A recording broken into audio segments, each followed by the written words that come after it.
Yes, people, make sure you smash the like on the video, comment and subscribe, please. And this transfer market is really, really heating up now. There's less than a week to go. It closes next week, Tuesday, on the 1st of September. And there's been a lot of movement. Bradley Barcola's move to Liverpool is pretty much signed, sealed and delivered. Martinelli's exit from Arsenal to Al Hilal is pretty much done. I think they're just finalising personal terms with the player, but a fee with the club has been agreed, which will be our record fee. I think it sits at around 55 to 60 million. And then there is a Julián Álvarez saga. Where will this end? I feel like he has to leave Atletico at this point. We all saw the videos earlier this week of him being booed and having to leave the pitch. He still wants his dream move, that is to go to Barcelona, which I totally understand from the player if that is his dream. Arsenal went in the wing. Apparently, there's a fee that's been agreed for 128 million for him with Atletico Madrid. Should the player be open to a move to Arsenal? Now, there's been numerous reports that he is open to a move to Arsenal, or rather, he's softened his stance on moving back to England, as he's realising that the Barcelona deal won't become a reality for him. Atletico Madrid are standing very firm on their stance. They are saying that if Barcelona want him, they have to pay his minimum release clause of 500 million euros, which clearly is not going to get paid.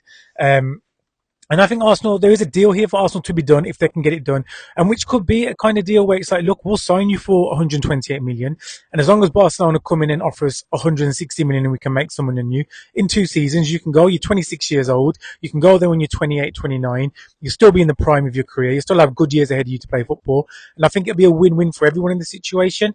I know Deco, the sporting director at Barcelona, is still pushing hard and said they'll push to the last day of the window for Julián Álvarez, but I don't see that he has the option to stay there now. I don't see how he gets reintegrated into the squad, and I don't see how he can make amends with the fans now. Then again, he comes in, scores a few goals, they win some big games, things can be forgotten, but I just can't see, as firm as Atletico Madrid have been on not selling him to Barcelona, I can't see them changing their stance in January or next summer. So I think his best option may be to leave, come to Arsenal. There's supposedly interest from Chelsea as well. Would be to come to the Premier League, do a couple of seasons, negotiate it in your contract from the start that if Barcelona come in with a fee of, let's say, 160, that the club will be open to selling you after 2 seasons. And I think it'd be a win-win. Look, if we could get him, and I think it elevates our squad, elevates the attack, gives us a kind of different dynamic up front that we haven't got. And I think he could really, really do well for us. Whether he comes, I don't know. The attitude that he comes with, I think that he would come in and do his best because he want to stay in the kind of form that to show Barcelona that he's still worth signing. But you know, he's had a lot of drama go on. There is rumours that Arsenal interested in Ndiaye from Everton, but for 80 million, I'm thinking just hold on to your money and wait for someone a bit better.